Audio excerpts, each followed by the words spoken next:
And it is my privilege to introduce this morning's guest speaker.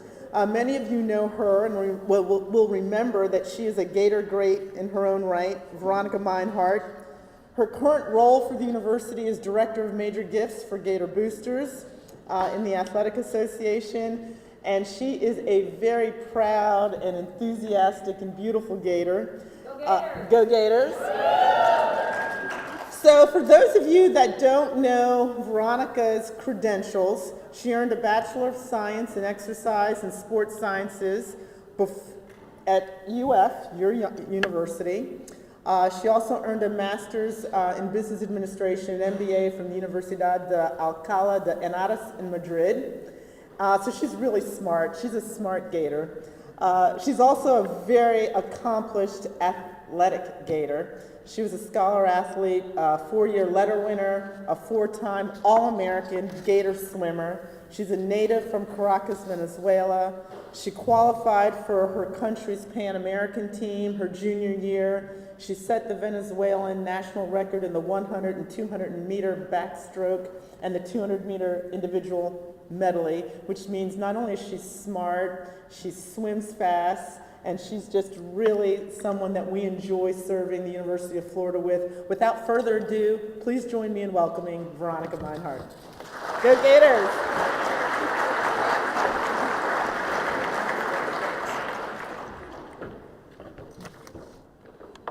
Well, Danita, thank you for that fabulous introduction. Now, I'm probably going to step away from the podium. People like me who are vertically challenged, I feel kind of lost back here. Now, if you listen to everything Danita said, the one thing that's missing is membership expert. So bear with me today as we talk about how membership matters.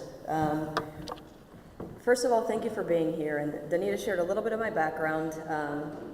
I think, obviously, the last 18 years or so, I've been on the development side, fundraising, and it is no different than membership, really. It really is about how do you engage people, how do you involve people, how do you keep them involved?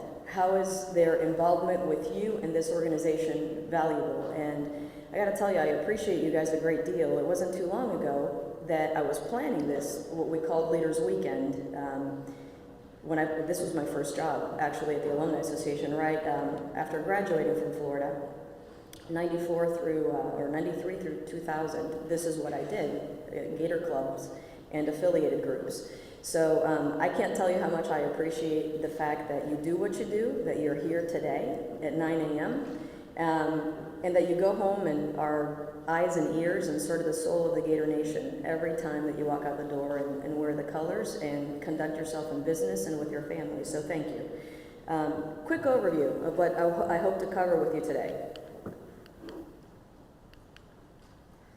So I'm not going to pretend to be an expert in Alumni Association membership. I'm going to give you a quick read on the numbers of where we are today and what we're working towards, and would encourage my colleagues at the Alumni Association, if there's anything else that you want to cover in that slide or add, to please jump in. I'm going to talk a little bit about how we frame membership.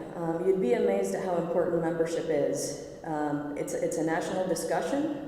It has a direct impact on our institution, and we'll break that down a little bit and get you guys to participate in that conversation.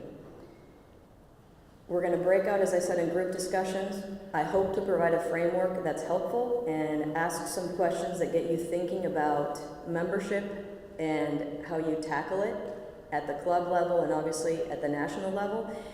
Frankly, you're going to learn a lot more from what you do at home than you will from anything I have to say. So I'm hoping that you will be open-minded and generous in your thoughts in those discussions so that we can all benefit from them. And then finally, just leave you with some parting thoughts, national trends, and some people would call them talent challenges. I see them as opportunities because we're Gators and that's how we think. So we'll close with that. During any time of this presentation or anything that pops in your mind that you think you'd like to share with anybody, just raise your hand and feel free to jump in and be part of the discussion. So with that being said, let's talk a little bit about where we are in terms of our Alumni Association, our great Alumni Association. So numbers speak volumes.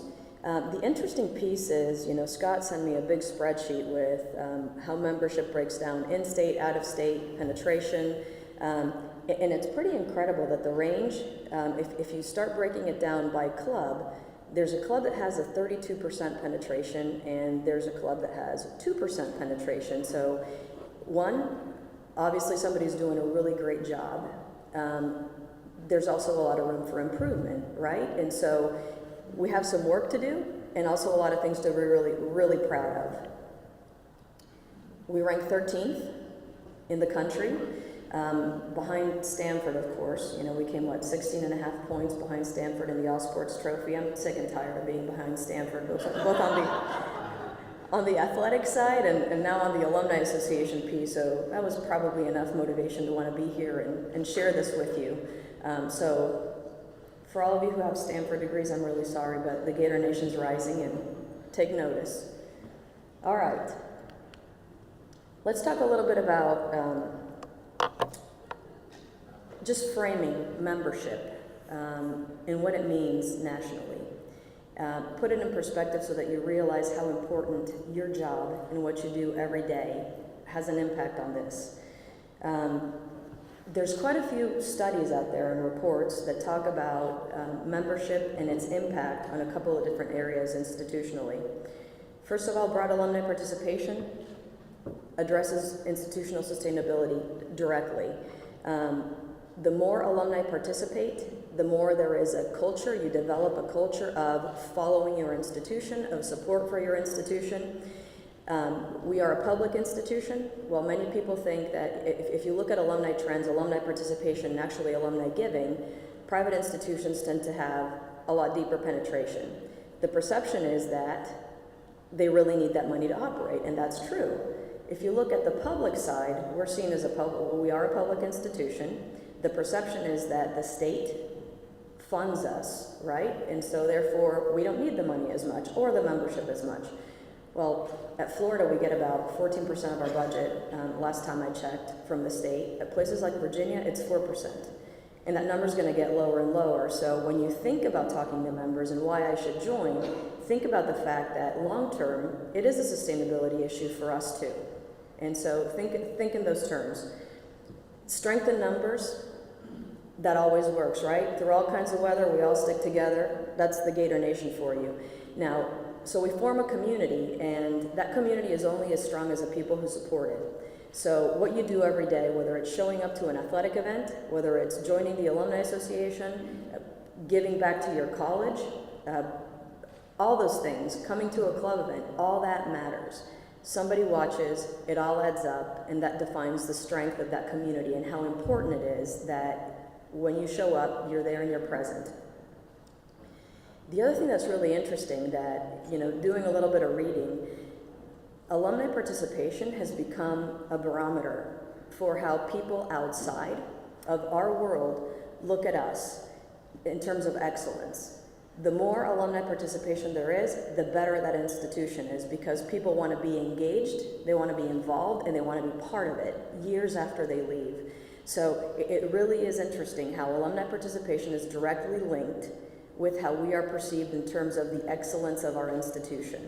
So keep that in mind too when you talk to members. Simply joining, the fact that we have the data to say we have X number of members or we have X number of donors, what that means to the people that are looking at us is these people are really passionate about this place. It must be special. It's excellent, it matters, and these people are invested.